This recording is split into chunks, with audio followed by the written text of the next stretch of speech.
and about 12 miles from where we started, about 8 miles where I thought about measuring the distance to Fort Jennings, but I never put in a specific point. I just put in Fort Jennings, so I could have been anywhere. Definitely in the city now though. I don't know if it's gonna bounce away again, get back into that remote feel anytime soon. Just if I pull up Google Maps, I can take a peek where we're at and what it looks like ahead. Okay, so Fort Jennings. Oh, it swings a big loop, heads south again before, yeah, then we get back into that rural feel. Good.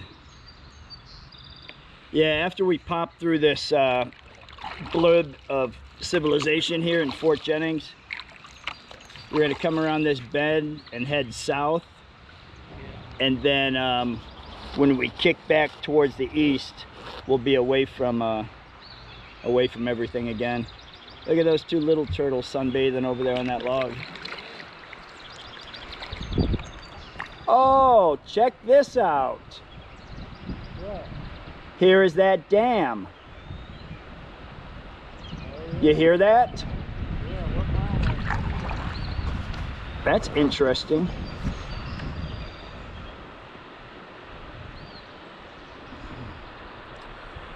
Routy says we're at 11.9 miles. How far did you say it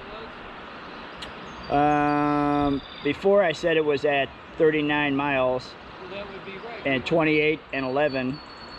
Yeah.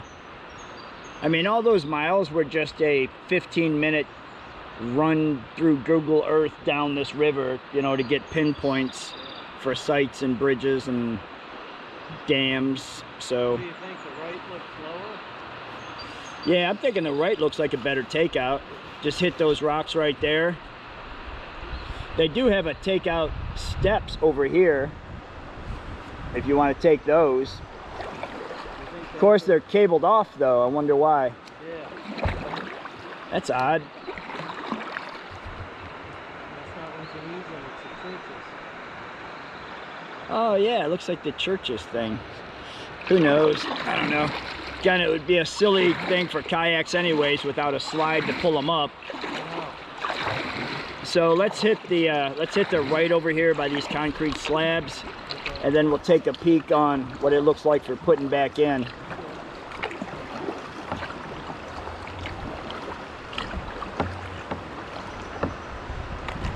Well, at least we'll grab a little bit of flow coming off this dam. I'm about done with paddling non-moving water.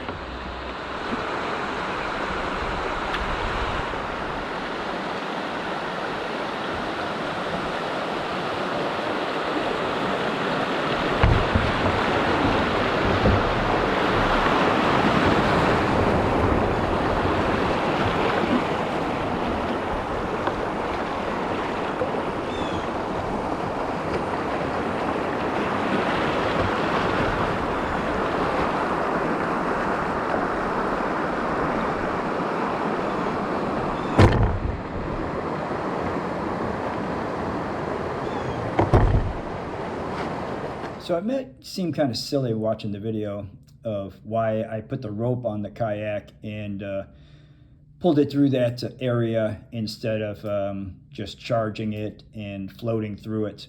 And the reason was there was enough water to get on top of those rocks, but not enough water to carry me over them. And I was afraid what would happen would be that I would have enough current to get on top of them, but my weight would actually be too much for those edges of the rocks, and one of them would puncture the bottom of my boat.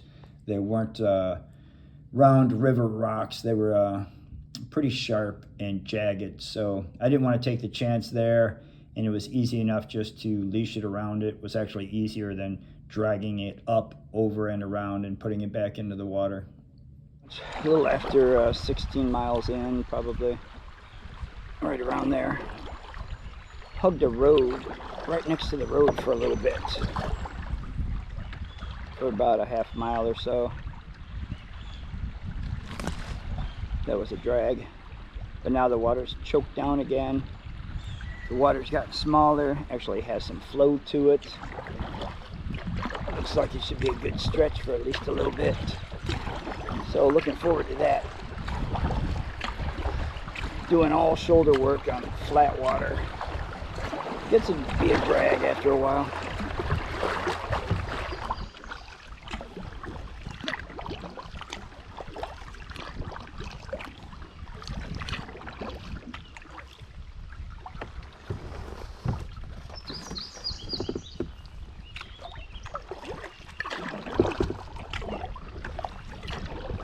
So this area is twisty and windy.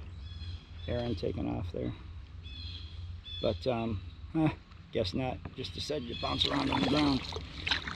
Another one just flew away downriver. This water is just about perfectly still. There might be a half a mile an hour flow to it. So all shoulder work.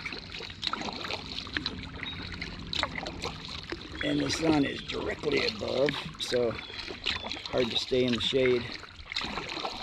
But still, beautiful area.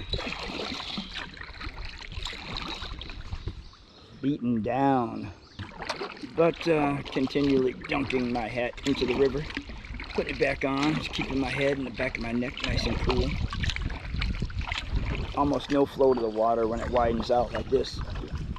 But when it chokes down, we do get some good moving water for short stretches. For miles and miles ahead of us right now, there's thin tree lines on both sides of the river, and not a whole lot. There's fields on the other side of each side after the thin tree lines. But it still has a little bit of a seclusion feeling. No houses or businesses or anything. About 20 miles in. I think we did 4.5 miles that last mile. And when we stopped and took a break. Yeah, I took a break at 18.5. No, we didn't. We took a break at 14.5. Yeah. And it was 20 miles when I checked it at 2, so 4.5 miles an hour. That's a pretty good clip for a little bit of moving water and all shoulder work. Besides those brief stretches. So how crazy is this? We're about 22 miles into this day, and my iPhone charging cord wasn't working. The prongs had finally wore out. I flipped around both sides, couldn't get anything. So I also noticed on the GoPro I only had like 14 minutes of recording time left. So that was secondary. I had to have the phone for the routing app and all my spots and stuff. So I pop out at this bridge and just start walking up to the houses. And I'm like, hey, can I buy your iPhone cord from you? First door, nobody would answer. I know they were there. They were just like, who's this guy coming up out of the river to our house? Second person wouldn't sell it. No, I need my cord. And the third person sold me the cord. And I said, hey, by chance you don't have a micro SD card? And he was like, yeah, I think I've got a 32. I said, could I buy that also? So I gave him 40 bucks for the cord and the card. Back on the water. You just can't make this stuff up.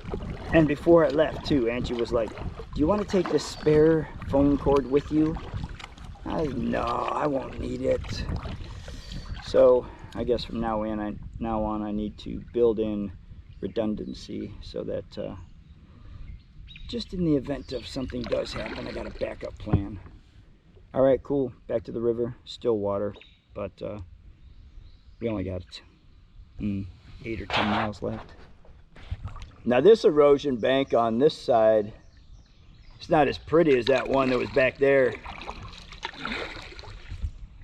like stacked more roughly. Probably been pounded more. That's what's happened. Yeah. He's probably dumped that. That one back there though, man, when you're talking about 1,000-pound slabs of concrete and they're stacked like like the artificial stone that you see on the front of a house, all tucked in nice and neat and everything. That's pretty impressive. And these could have just collapsed underneath too, because like that other one, the bottom of it was getting washed out and then everything above it just fell down into a disarray kind of appearance. It's wide open up here, man, so water's probably going to slow down. Not that we have much of a flow right now anyways.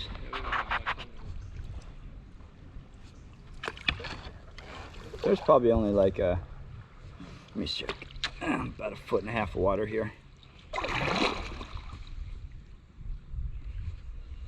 And it keeps splitting around these center islands, grassy areas.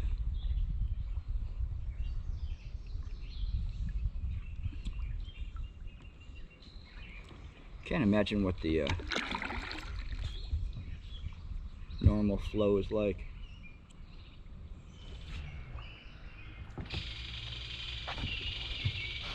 Kingfishers are just going off. River choked down a little bit. Big, huge fallen tree that came across half the river. So we're able to pick up a little bit of flow. So that's good news. ATV somewhere off in the distance. So this has widened way out. And the flow is still pretty much non-existent, except for when it gets choked down through some tight bends. Picks up a little bit, but we're only, I don't know, 2 or 3 miles from camp.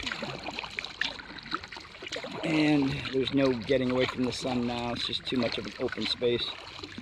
If I hug that far side, like right now, I could. If I get right against the shore, but it's not as hot as it was earlier.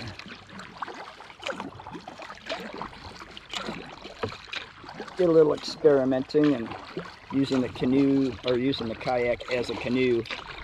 Got up and sat on my legs with my feet underneath me. Broke the paddle in half and used half of it for a canoe paddle. It was pretty interesting, worked pretty good. And then I'm guessing that I could stand up in this and use an SUP paddle. It'd be a little tricky because it's only wide right in the center. Not the whole way on it, but that's something I'm gonna try. Just when I'm on the pond, just for giggles and ha-has. But then I could have all 3 crafts in one.